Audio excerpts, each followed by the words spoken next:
আসসালামু আলাইকুম। চাকরি পাওয়ার ক্ষেত্রে প্রথম শর্তই হচ্ছে একটি perfect CV.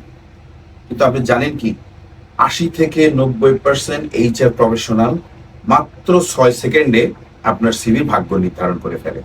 Yes, just 6 second can decide your future. তাই চাকরির দৌড়ে এগিয়ে থাকতে হলে প্রথমেই আপনার যে জিনিসটা দরকার সেটা হচ্ছে একটা পারফেক্ট সিভি। কিন্তু প্রশ্ন হচ্ছে, আপনি এই সিভি বানাবেন কিভাবে? আজকের এই ভিডিওতে আমি আপনাদেরকে step by step in details উদাহরণ সহকারে আপনাদেরকে বুঝাবো যে একটা সিভিতে কি কি কম্পোনেন্ট থাকে, সেই কম্পোনেন্টগুলো কিভাবে লিখতে হয় এবং সেটা কিভাবে আপনার সিভিতে প্রেজেন্ট করতে হবে। আজকের এই ভিডিও তাদের জন্য যারা সদ্য গ্রাজুয়েশন করেছেন অথবা ডিপ্লোমা ইঞ্জিনিয়ারিং করেছেন, অথবা আপনারা ১ অথবা ২ বছর চাকরি করেছেন কিন্তু চাকরি চেঞ্জ করতে চাচ্ছেন, কিন্তু ইন্টারভিউতে কল পাচ্ছেন না। আমি সৈয়দ শহীদুল আলম, একজন HR professional. Welcome to my channel 360 degree career mentor. আসুন শুরু করা যাক।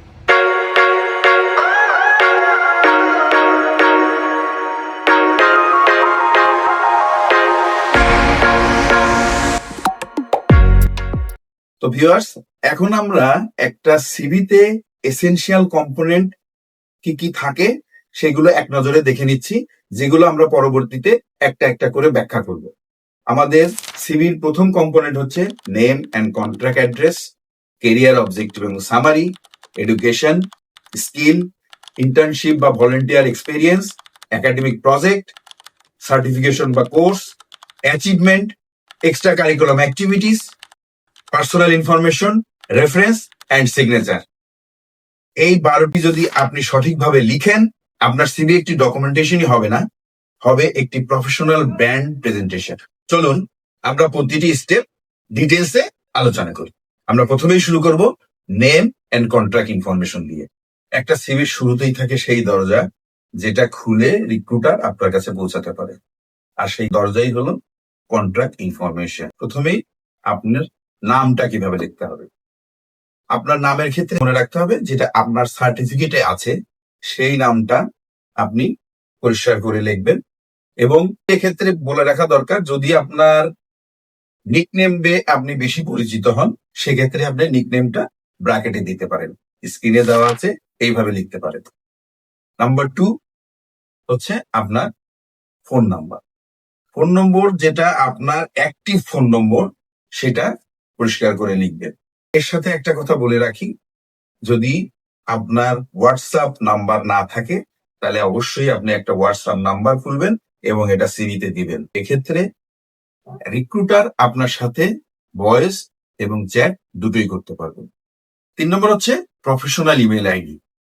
আমি এখানে প্রফেশনাল ইমেল আইডি এই কারণে ব্যবহার করলাম যে প্রফেশনাল ইমেল আইডি অনেকেই বিভিন্ন ধরনের নামে বা পদবিতে বা কোনো ট্যাগে আপনারা ইমেল আইডি ব্যবহার করেন, কিন্তু চাকরির ক্ষেত্রে আপনি যেটা চেষ্টা করবেন সেটা হচ্ছে first name dot last name দিয়ে আপনি একটা ইমেল খুলতে।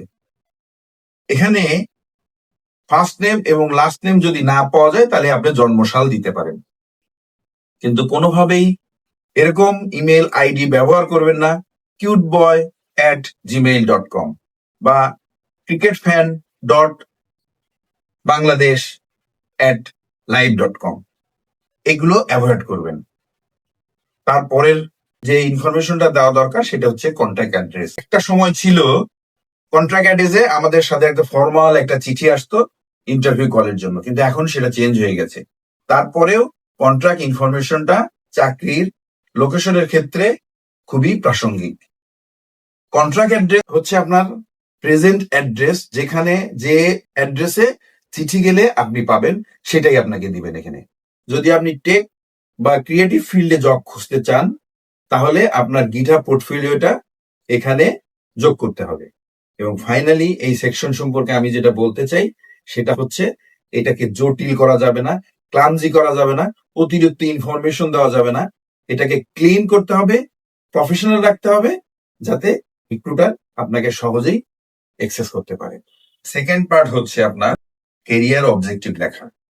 আমি একজন এইচআর প্রফেশনাল হিসেবে বাংলাদেশে প্রায় 25 ইয়ার্স ন্যাশনাল মাল্টিন্যাশনাল বড় বড় গ্রুপ অফ কোম্পানিতে কাজ করেছি এবং আমার প্রফেশনাল প্রয়োজনেই আমি অনেক ফ্রেশারদের ইন্টারভিউ করেছি এবং আমি যখনই ফ্রেশারদের ইন্টারভিউ করেছি আমি যাদেরকে জিজ্ঞেস করেছি যে আপনার এই কেরিয়ার অবজেক্টিভটা পড়ুন এবং আমাকে বুঝিয়ে বলুন, দুঃখজনক হলেও সত্য, আমাদের অধিকাংশ ক্যান্ডিডেটই তার কেরিয়ার অবজেক্টিভ আমাকে সুন্দর করে বুঝিয়ে বলতে পারে নাই। তো আপনার কেরিয়ার অবজেক্টিভ যদি আপনি সুন্দর করে রিক্রুটারকে বুঝিয়ে না বলতে পারেন তাহলে কি আপনার চাকরি হবে? আজকের এই ভিডিওতে আমি আপনাদের 5টা পয়েন্টের মাধ্যমে বুঝিয়ে বলবো কিভাবে কেরিয়ার অবজেক্টিভ লিখতে হয় এবং আমি আপনাদের গ্যারান্টি দিচ্ছি আপনি যদি এই 5টা পয়েন্ট ফলো করে আপনার কেরিয়ার অবজেক্টিভ লিখেন এটা অবশ্যই একটা প্রফেশনাল কেরিয়ার অবজেক্টিভ হবে এবং আপনি নিজে নিজেই এই কাজটা করতে পারবেন। প্রথমেই যে পয়েন্টটা হচ্ছে clarity of purpose. Clarity of পারপাসটা কি জিনিস? খুবই সহজ। আপনি এই সিভিটা কেন তৈরি করছেন? আপনি এই সিভিটা তৈরি করছেন একটা এন্ট্রি লেভেল চাকরির জন্য। আর এর সাথে আপনি উল্লেখ করে দেবেন আপনি কোন ফিল্ডে এই কাজটা করতে চাচ্ছেন। উদাহরণটা স্ক্রিনে দেওয়া আছে। 2 নম্বর পয়েন্ট হচ্ছে আপনার willingness to learn and goal oriented mindset. এক্ষেত্রে আপনাকে 2টা জিনিস মাথায় রাখতে হবে। Number 1 short term aspiration, number 2 long term career growth. Short term aspiration কি? আপনি অভিজ্ঞতা নিতে চান, আপনি স্কিল শিখতে চান, আপনি টিমে কন্ট্রিবিউশন করতে চান, আপনি আপনার চাকরির 1 থেকে 2 বছরের মধ্যে যেটা আপনি অর্জন করতে চান সেটি আপনার কেরিয়ার অবজেক্টিভে ছোট্ট করে লিখে দিবেন। পরের পয়েন্ট হচ্ছে long term objective. Long term objective কি জিনিস? আপনি এই যে স্কিল বা আপনার এই শেখার অভিজ্ঞতা থেকে আপনি আপনার কেরিয়ারে 5 থেকে 10 বছরে কোথায় দেখতে চান আপনাকে, সেটাই আপনি কেরিয়ার অবজেক্টিভে ছোট্ট করে লিখে দিবেন। স্ক্রিনে উদাহরণ দেওয়া আছে। কেরিয়ার অবজেক্টিভ লেখার 3 নম্বর পয়েন্ট হচ্ছে একাডেমিক ফাউন্ডেশন এবং স্কিল ফোকাস অ্যাপ্রোচ। এ পর্যায়ে একাডেমিক ফাউন্ডেশন মানে যে একাডেমিক ব্যাকগ্রাউন্ডের মাধ্যমে আপনাকে এই পদের জন্য যোগ্য করে তুলেছে।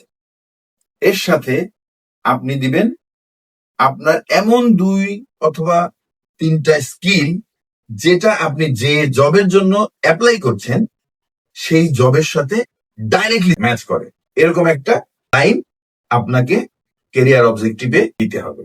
তারপরের পয়েন্টটা হচ্ছে ভ্যালু ড্রিভেন এবং অ্যালাইনমেন্ট উইথ দ্য অর্গানাইজেশন গোল। এই পর্যায়ে আপনাকে দেখতে হবে আপনি আসলে কিভাবে অর্গানাইজেশনকে সহযোগিতা করবেন, অর্গানাইজেশনে কিভাবে ভ্যালু অ্যাড করবেন।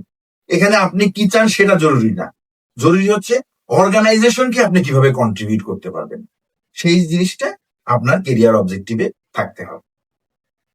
এবং সর্বশেষ মোটিভেশন লেভেল। রিক্রুটার শুধু আপনার স্কিল, একাডেমিক ব্যাকগ্রাউন্ড এগুলোই দেখতে চায় না, ক্ষেত্রে আপনার পার্সোনালিটি লেভেলটাও দেখতে চায় এবং সেই জন্যই আপনাকে দিতে হবে যে আপনার ডেডিকেশন কেমন, আপনার মোটিভেশন লেভেল কেমন, সেটাও ছোট্ট করে আপনি লিখে দিতে পারেন। এই যে আমি 5টা পয়েন্ট বললাম, এই 5টা পয়েন্টের ভিত্তিতে আপনি যদি কেরিয়ার অবজেক্টিভ লেখেন তাহলে আপনার এরকম একটা কেরিয়ার অবজেক্টিভ হবে যা স্ক্রিনে দেওয়া আছে।